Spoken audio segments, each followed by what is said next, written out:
Al-Quran mengatur semua hal, mulai dari urusan yang ringan hingga yang rumit. Sementara ilmuwan identik dengan keahlian di bidang tertentu, yang berkaitan dengan ilmu pengetahuan.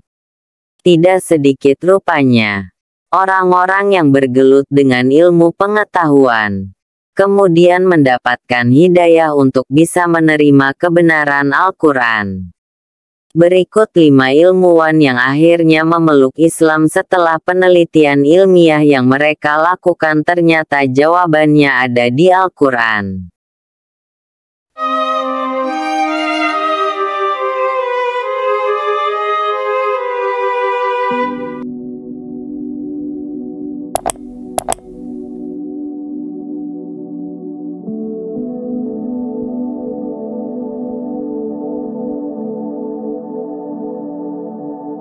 Satu. Maurice Bucaille. Maurice Bucaille dikenal sebagai ilmuwan yang meneliti jasad Firaun. Ia merupakan ahli bedah asal Prancis yang lahir pada tanggal 19 Juli tahun 1920. Maurice Bucaille kemudian menjadi pemimpin ahli bedah sekaligus penanggung jawab utama dalam penelitian tentang mumi. Hasil penelitian menemukan hal yang mengejutkan bahwa sisa-sisa garam yang melekat pada tubuh mumi adalah petunjuk bahwa Firaun meninggal karena tenggelam. Jasadnya yang baru dikeluarkan dari laut kemudian segera dibalsem untuk diawetkan. Namun hal ini tetap mengganjal logika sang profesor. Bagaimana jasad mumi yang sudah tenggelam lama di dalam laut ini masih lebih baik kondisinya dibanding mumi-mumi lainnya? Hal tersebut mulai sesuai dengan penggambaran kematian Firaun di Al-Quran bahwa dia mati karena ditelan ombak. Bucaille kemudian merilis laporannya yang berjudul Les Momies des Pharaons et la Médecine, Mumi Firaun, sebuah penelitian medis modern. Ia lalu mendengar bahwa Al-Quran sebenarnya telah mengisahkan cerita tenggelamnya Firaun. Kabarnya, setelah mencari riwayat di berbagai kitab termasuk Taurat dan Injil, Bucaille beralih ke Islam. Ia menemui sejumlah ilmuwan autopsi Muslim dan diberitahu mengenai salah satu ayat Al-Quran. Maka pada hari ini kami selamatkan badanmu supaya kamu dapat menjadi pelajaran bagi orang-orang yang datang sesudahmu, dan sesungguhnya kebanyakan dari manusia lengah dari tanda-tanda kekuasaan kami. Bunyi surah Yunus ayat 92. Ayat tersebut telah menyentuh hati Bucaille hingga ia menjadi seorang mualaf.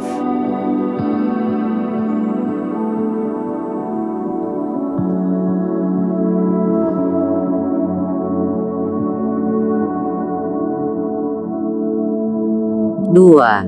Fidelma O'Leary. Fidelma merupakan ahli neurologi yang berasal dari negeri Paman Sam, Amerika Serikat. Ia mendapatkan hidayah ketika meneliti saraf otak manusia. Saat ia melakukan penelitian, ia menemukan bahwa beberapa urat saraf di otak manusia tidak dimasuki oleh darah. Padahal, setiap inci otak manusia memerlukan suplai darah yang cukup untuk bisa berfungsi secara normal. Ia menemukan bahwa darah tidak akan memasuki urat saraf di dalam otak, kecuali ketika seseorang melakukan gerakan sujud dalam salat seperti yang dilakukan umat Muslim. Ini menunjukkan bahwa bila seseorang tidak melakukan salat, maka otak tidak dapat menerima darah yang cukup untuk bisa berfungsi secara normal.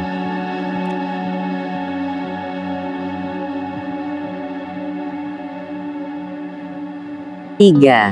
Profesor William. Majalah Sains, Journal of Plant Molecular Biologist mengungkap hasil penelitian yang dilakukan tim ilmuwan Amerika Serikat.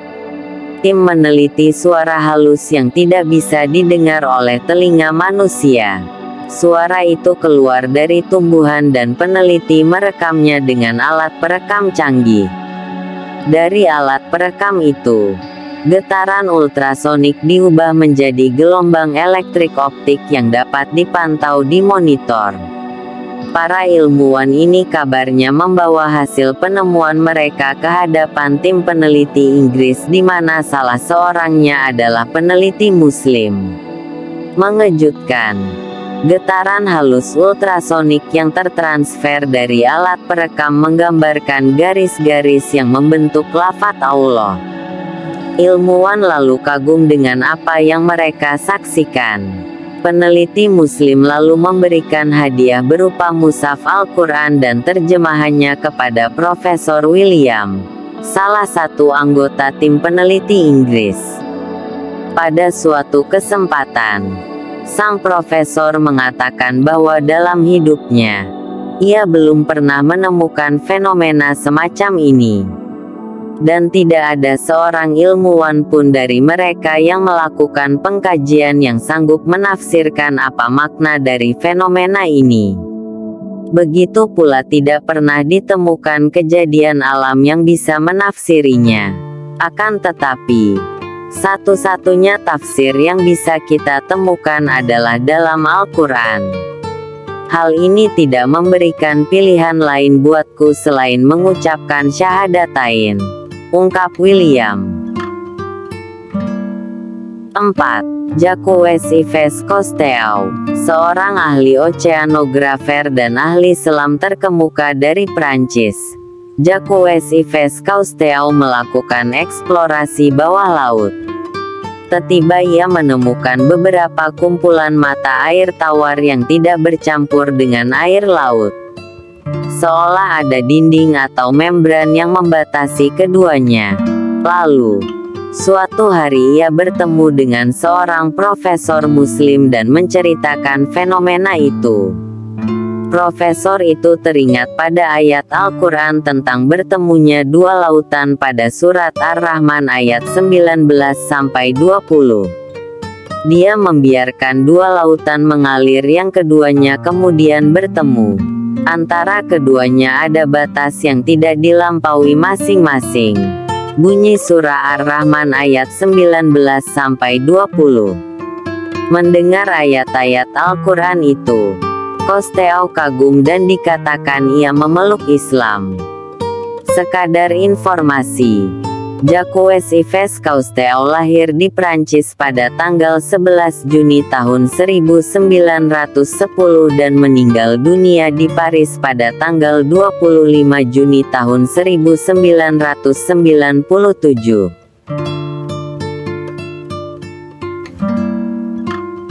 5. Ilmuwan Jepang Masaru Emoto, ilmuwan dari Jepang. Masaru Emoto menemukan rahasia pada air Zam-Zam. Namun sesungguhnya ilmu pengetahuan sekarang yang mengungkapkan rahasia baru tentang air Zam-Zam yang dipengaruhi oleh ayat-ayat Al-Quran. Meski disangkal pada awalnya, namun penelitian air Zam-Zam malah menemukan fakta yang menakjubkan. Masaru Emoto pertama kali mulai bereksperimen soal air setelah dia membaca bahwa setiap kepingan salju yang jatuh dari langit adalah unik. Dia ingin membantah teori ini. Seperti naluri ilmiah mengatakan kepadanya bahwa ini tidak mungkin benar. Bentuk geometris kepingan salju ditentukan oleh komposisi kimianya. Komposisi air dikenal menjadi 2 atom hidrogen dan 1 atom oksigen. Jadi bagaimana bisa kepingan salju yang jatuh dari langit berbeda satu sama lain? Dia mengatakan, "Aku bertekad untuk membuktikan bahwa teori ini salah." Jadi, dia membeli laboratorium yang terdiri dari freezer dalam dengan regulator karena tidak ada cairan yang mengalami pembekuan mendadak yang dapat mengambil bentuk geometris. Pembekuan harus lambat sehingga atom memiliki kesempatan untuk mengkristal menjadi bentuk yang ditentukan oleh Tuhan. Dia memasang freezer dalam dengan regulator. ruangan dingin di suhu -7 derajat Celcius, dan beberapa mikroskop yang dilengkapi kamera sehingga dia bisa memotret kepingan salju sebelum meleleh. Aku mengambil sampel dari 2 faucet di laboratorium. Aku membekukannya dan setiap sampel memberi saya kepingan salju yang berbeda. Sampel berasal dari 2 sumur berbeda, 2 sungai berbeda, dari 2 danau berbeda. Terang Masaru Emoto. Seorang muslim kemudian memperkenalkan Emoto dengan air zam-zam sehingga ia bisa bereksperimen dengannya. Emoto mengambil sampel air zam-zam. Aku tidak bisa mengkristalkannya, bahkan dengan mengencerkan air zam-zam dengan air suling, ujar Emoto. Namun akhirnya ia berhasil mengkristalisasi air zam-zam setelah mencairkannya menjadi 1.001 tetes zam-zam dicampur dengan 1.000 tetes air suling dan dia mendapatkan kristal berbentuk unik. 2 kristal terbentuk satu di atas yang lain. Rekan Emoto mengatakan, kedua kristal itu bisa disebabkan oleh fakta bahwa air zam-zam terdiri dari 2 kata zam dan zam. Allah tahu yang terbaik. Emoto mengatakan, kolega muslim saya menawarkan untuk membacakan ayat-ayat Al-Quran di atas air. Dia membeli tape recorder dan memainkan beberapa ayat Al-Quran dan kami mendapatkan kristal yang paling sempurna. Subhanallah. Emoto juga diberitahu bahwa umat muslim membaca bismillah yang artinya dengan nama Allah sebelum minum air. Ini telah dipraktikkan oleh umat Islam sejak zaman Nabi Muhammad. Kata bismillah ditemukan untuk meningkatkan kualitas dalam struktur air biasa. Emoto menyelesaikan eksperimen ini yang berlangsung 15 tahun. Ia menerbitkan buku 5 jilid berjudul Pesan dari Air.